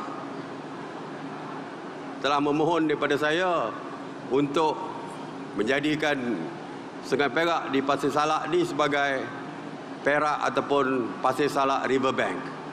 Betul So, apa nama pun nanti kita bincanglah. Yang penting ada permohonan untuk menaik taraf sungai di kawasan Pasir Salak ini. InsyaAllah kita akan berikan pertimbangan untuk bukan saja untuk Pasir Salak ni, tetapi untuk negeri Perak. Kalau saya sebut untuk Pasir Salak, dia orang kata mentang-mentanglah kampung isteri dia lulus. Tuan-tuan dan puan-puan keluarga Malaysia yang saya kasihi sekalian, isu yang terbesar hari ini saya nak sentuh adalah isu kos sara hidup. Minggu lepas di Masjid Jamek Kampung Baru, sebuah parti politik pembangkang di Malaysia cuba mengadakan demonstrasi. Tetapi dia buat di dalam masjid selepas sembahyang Jumaat. Jadi itu pun 40-50 orang saja yang menyertainya. Dia tahu kalau buat di luar masjid tak ada siapa yang nak menyertainya. Jadi dia buat dalam kawasan masjid. Berbagai-bagai tuduhan dibuat terhadap kerajaan, seolah-olah kerajaan berpeluk tubuh dan tidak mengambil tindakan terhadap kos sara hidup yang meningkat hari ini. Kerajaan sedar banyak harga barang, banyak barangan harganya meningkat. Kerajaan sedar. Saya sendiri membuat tinjauan rambang ke premis-premis perniagaan, ke supermarket dan sebagainya untuk melihat sendiri dari segi kenaikan harga barang. Fenomena kenaikan harga barang ini tidak berlaku di Malaysia semata-mata. Tetapi ini merupakan fenomena global. Dan Malaysia tidak terkecuali daripada fenomena ini. Kerana kita berkait rapat dengan negara-negara lain di dunia ini. Malaysia merupakan pengimport kepada produk makanan. Kita merupakan negara pengimport yang besar terhadap makanan, malah dari segi produk, bukan saja produk makanan tetapi juga bahan-bahan mentah untuk makanan. Sebagai contoh, ayam. Kita tak import ayam, kita ekspor ayam. Kerana dari segi ayam kita melebihi daripada keperluan Malaysia, iaitu 113%. 113% bermaknanya dari segi self-sufficiency level ataupun SSL kita telah melebihi. Sebab itu kita ekspor ke negara lain. Tetapi lebih SSL yang melebihi, pengeluaran yang melebihi daripada SSL tidak bermakna harganya rendah. Sebab bahan untuk makanan ayam diimport daripada luar. Yang pertama, jagung, bijiran. Kita import daripada luar. Soya bean yang merupakan komponen makanan ayam diimport daripada luar. Kita tak import ayam, tapi kita import makanan ayam. 70% daripada kos pengeluaran ayam datangnya daripada disumbangkan oleh makanan ayam. Jadi sebab itu ayam mahal harga.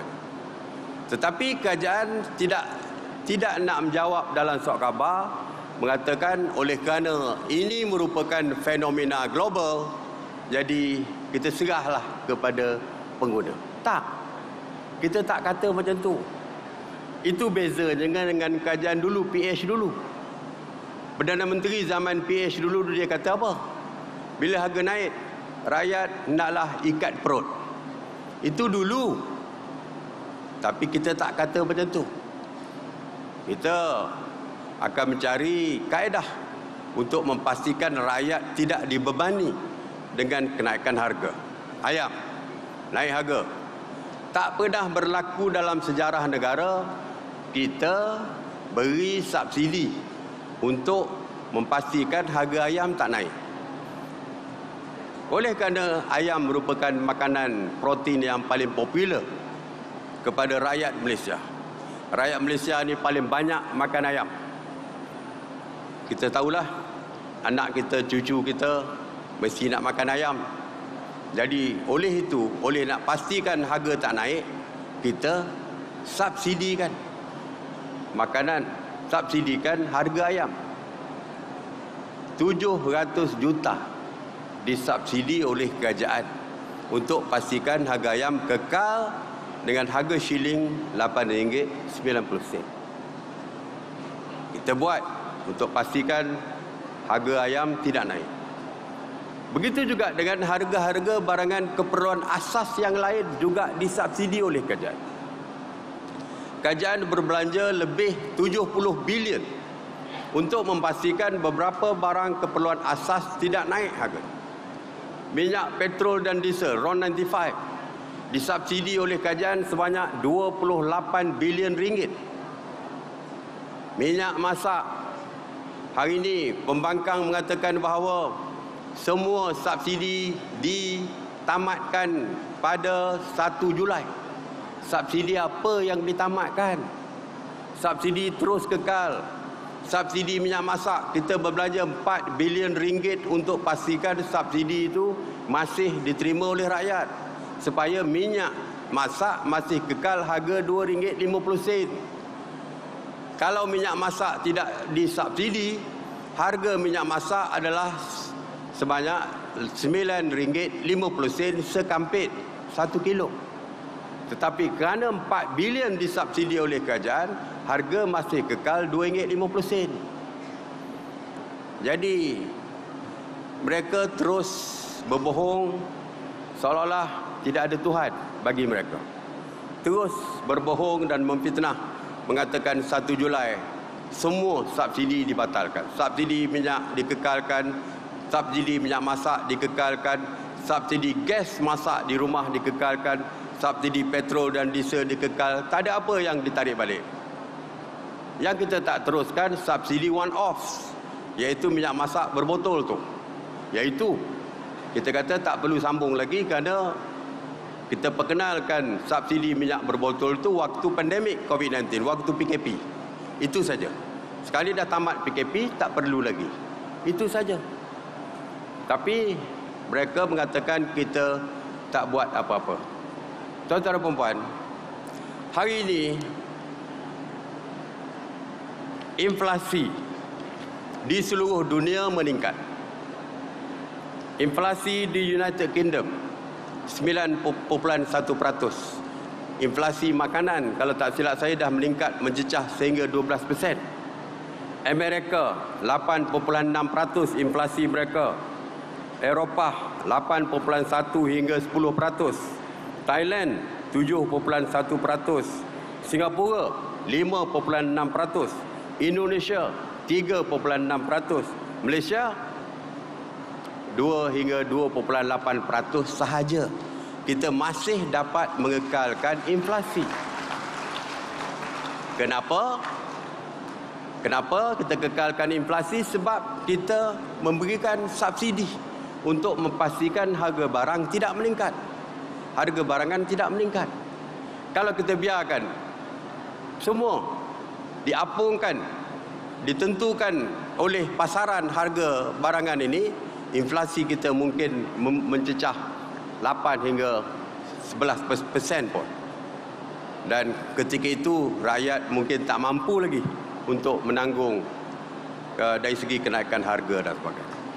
Jadi kita mengambil tindakan jangka pendek, jangka sederhana, jangka panjang untuk memastikan rakyat tidak terbeban dengan kenaikan. Kita tak jawab seperti Menteri Kabinet HEP PH dulu, mengatakan beliau akan siasat kenapa harga barang naik. Tak ada. Kita tak cakap macam tu.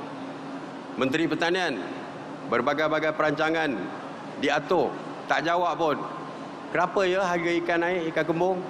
Padahal ikan kembung berbilion-bilion, 10-60 bilion dalam laut. Tak jawab macam tu. Tetapi kita ambil tindakan. Berbagai-bagai tindakan kita ambil.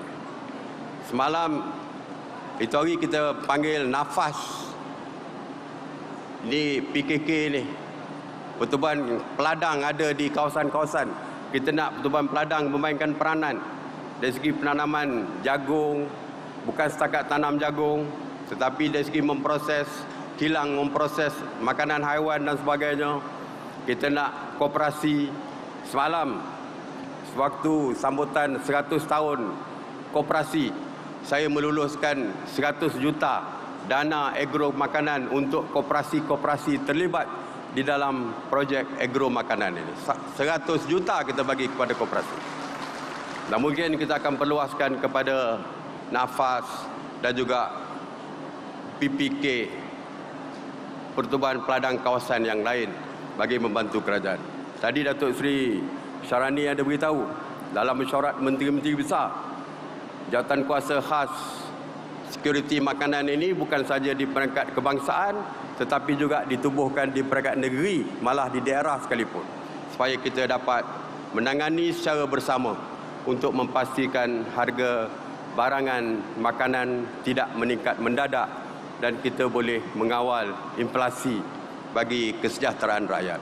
Ini yang dilakukan oleh kerajaan supaya rakyat tidak terbeban dengan kenaikan makanan. Dan kita tidak akan memberi pelbagai-bagai alasan untuk mengelakkan diri daripada mengadakan bantuan dan sokongan bagi menjamin kesejahteraan rakyat kita. Tuan-tuan, puan-puan, keluarga Malaysia yang saya kasih sekalian, saya gembira apabila kerajaan negeri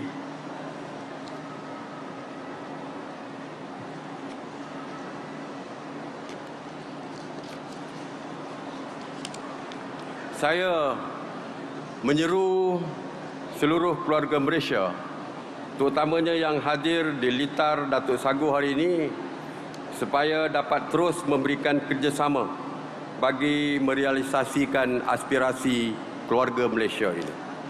Memetik kata-kata pujangga, jika keluarga diibaratkan sebuah perahu, maka perahu itu tidak akan bergerak maju kecuali semua orang mendayung dia secara bersama. Akhir kata, saya sekali lagi mengucapkan tahniah dan syabas pada keluarga Malaysia di Perak, khususnya kepada Yang Amat Berhormat Datuk Seri Syarani selaku Menteri Besar Perak di atas sambutan yang amat menggalakkan. Begitu juga dengan Datuk Seri Tajuddin selaku Ahli Parlimen yang menjadi tuan rumah pada hari ini, yang bekerja keras untuk memastikan sambutan ini berjaya. Dan saya ucapkan terima kasih kepada semua yang hadir pada hari ini. InsyaAllah saya percaya aspirasi keluarga Malaysia Perak ini akan mencapai kejayaan memenuhi sasaran yang kita rangka ini. Terima kasih. Saya dengan lafaz Bismillahirrahmanirrahim merasmikan majlis penutupan program Jelajah Aspirasi Keluarga Malaysia bagi negeri Perak. Sekian, wabillahi taufiq wal hidayah. Wassalamualaikum warahmatullahi wabarakatuh. Baiklah penonton, itulah tadi ucapan perasmian bagi Majlis Perasmian Penutupan Program Jelajah Aspirasi Keluarga Malaysia bagi peringkat negeri Perak yang disampaikan oleh Yang Amat Berhormat Perdana Menteri Datuk Seri Ismail Sabri bin Yaakob. Antara perkara yang menjadi penekanan oleh Yang Amat Berhormat Perdana Menteri adalah berkenaan konsep keluarga Malaysia selari dengan konsep tasamuh dalam Islam yang menekankan nilai toleransi dan kebersamaan yang menjadikan masyarakat di negara ini menghargai dan memahami nilai perbezaan. Dan sudah pastinya pada ketika ini kita bersama memberikan tumpuan di pentas utama untuk kita menyaksikan gimik perasmian yang akan disempurnakan oleh Yang Amat Berhormat Perdana Menteri Datuk Seri Ismail Sabri Yaakob dan juga bersama dengan Yang Amat Berhormat Menteri Besar Perak Datuk Seri Haji Sarani bin Mohamad dan juga turut disertai oleh Ketua Setiausaha Negara dan juga kepimpinan tertinggi Kerajaan Pusat dan juga Kerajaan Negeri. Ingin saya kongsikan kepada anda berkenaan gimik perasmian ini iaitu diilhamkan daripada keunikan Muzium Diraja Kuala Kangsar yang diwartakan sebagai tapak warisan sejarah pada 2009. Muzium Diraja Kuala Kangsar pernah dikenali sebagai Istana Kenangan pada tahun 1926 melambangkan kehebatan seni bina Melayu tradisional. Dan sudah pastinya kita sama-sama saksikan gimik perasmian kali ini.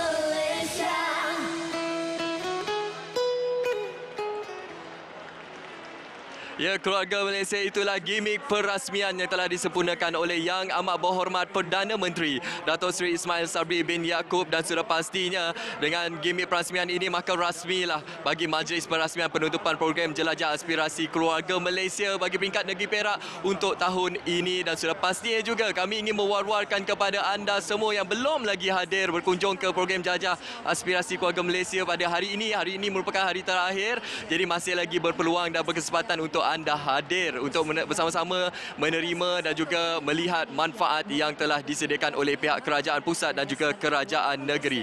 Dan sudah pastinya selepas ini Yang Amat Berhormat Perdana Menteri akan menyampaikan sumbangan di bawah Yayasan Keluarga Malaysia, iaitu untuk memberi manfaat kepada anak-anak kecil keluarga Malaysia yang terkesan akibat daripada pandemik COVID-19.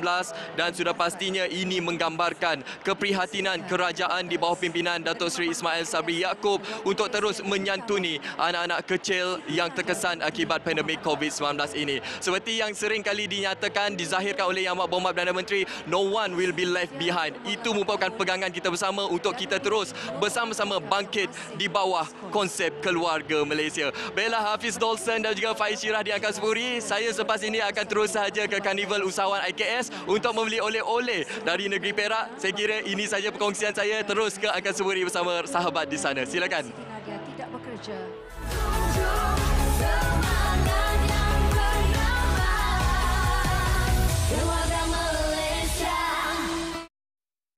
Baik, terima kasih Munawar. Saya harap oleh-oleh itu ada juga lah untuk kami di sini, juga tetamu kita di sini. Dan Alhamdulillah selesai sudah majlis perasmian penutupan yang disempurnakan oleh Yang Amat Berhormat Perdana Menteri Datuk Seri Ismail Sabri Yaakob. Begitu gemilang dengan kemuncaknya dengan perasmian Muzium Diraja Kuala Kangsar. Saya pernah pergi sana. Pernah pergi. Itu waktu zaman kita kanak-kanak. Yang sekarang kata Prof ada pembaharuan dilakukan di sana. Prof, kita lihat banyak gagasan yang telah pun dilaksanakan kerajaan. Kini adalah waktu peranan sebagai rakyat Malaysia dimainkan. Sedikit daripada Prof. Pastinya peranan rakyat Malaysia itu adalah kebersamaan itu. Tadi yang berbahagia, yang berhormat Perdana Menteri yang kita sayangi mengatakan bahawa kalau mendayung itu kena mendayung bersama-sama, baru boleh bergerak kan. So saya rasa itu pastinya seperti cubit apa? Kanan, kiri terasa. Itu. So pastinya kebersamaan itu sebagai rakyat, pastinya kita bersama-sama dalam mewujudkan keakraban, erat dan rasa syukur.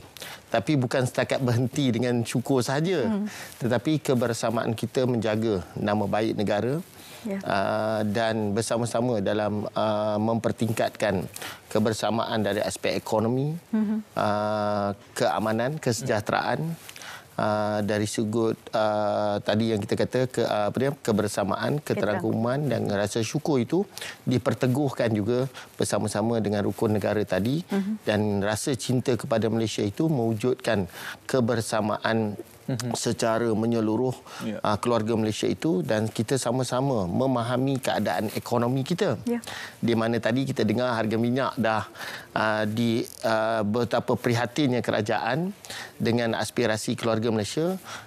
Subsidi itu terus dikekalkan kerana memastikan kelestarian rakyat Malaysia.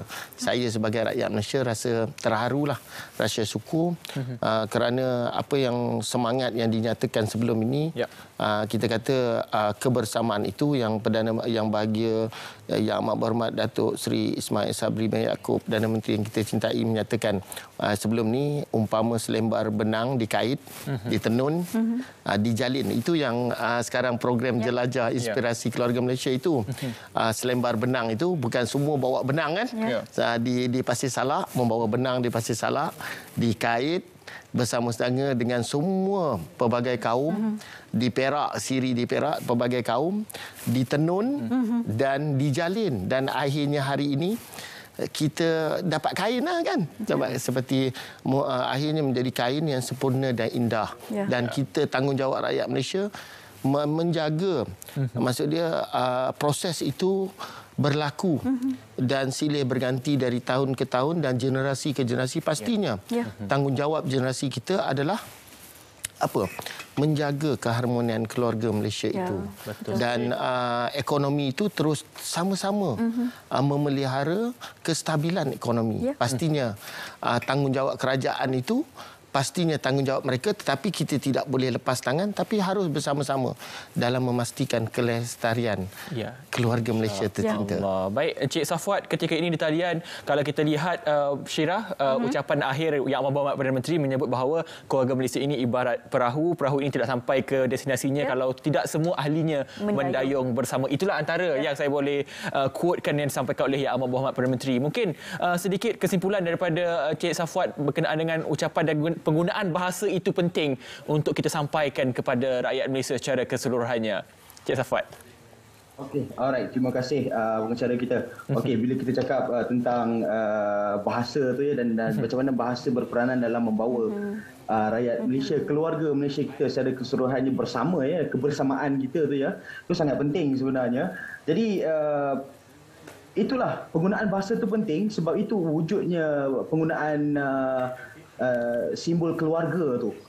Simbol keluarga tu dalam gagasan aspirasi keluarga Malaysia tu sendiri, yang mana ialah kita boleh definisikan keluarga itu secara umumnya pertalian darah yang ada dalam keluarga kan, contohnya termasuk juga pertalian melalui hubungan seperti perkahwinan kan, atau adik-beradik maupun sanak saudara kita.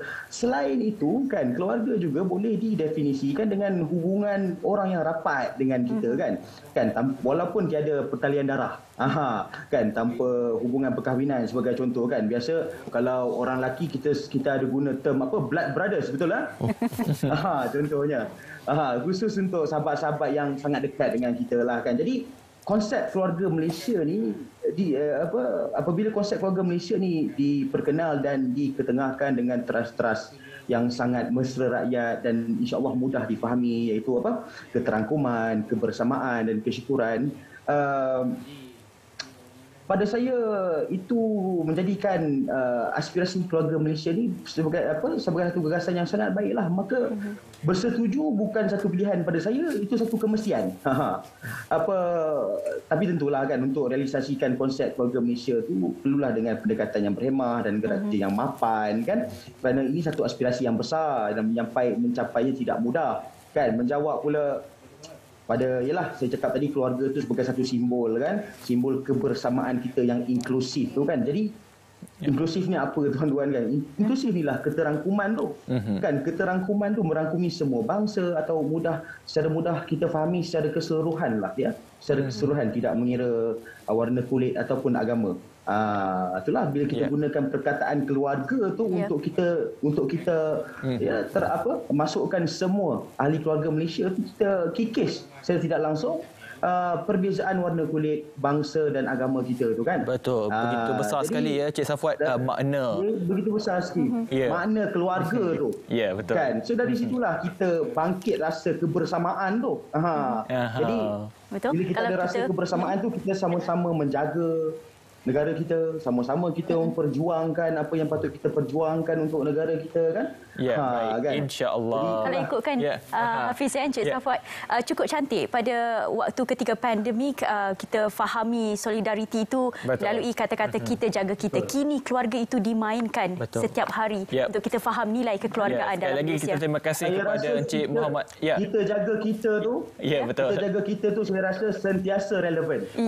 Baik, terima kasih Encik Muhammad Safwat Asyari Muhammad Salim, pensyarah Akademik Pengajian Bahasa UiTM. Minta maaf atas kesuntukan waktu ini, dan alhamdulillah kita sudah pun berada di penghujung rancangan. Dan sekali lagi saya terima kasih kepada Profesor Madya Dr. Muhammad Hairi Ibrahim, pensyarah kanan Fakulti Sains Kemanusiaan UPSI. Terima kasih Prof atas perkongsian ini, dan juga kepada anda terima kasih kerana bersama kami lebih kurang 2 jam Syirah untuk kita bersiar secara langsung, bawakan kepada anda daripada Lita Datuk Sagor Pasir Salak di Perak. Selepas ini kita jumpa di Kota Baru Kelantan. Jadi kepada anda terima kasih. Saya Hafid Hussain dan saya juga Faiz Syahira Nizam. Assalamualaikum, salam sejahtera, salam keluarga Malaysia. Jaga diri.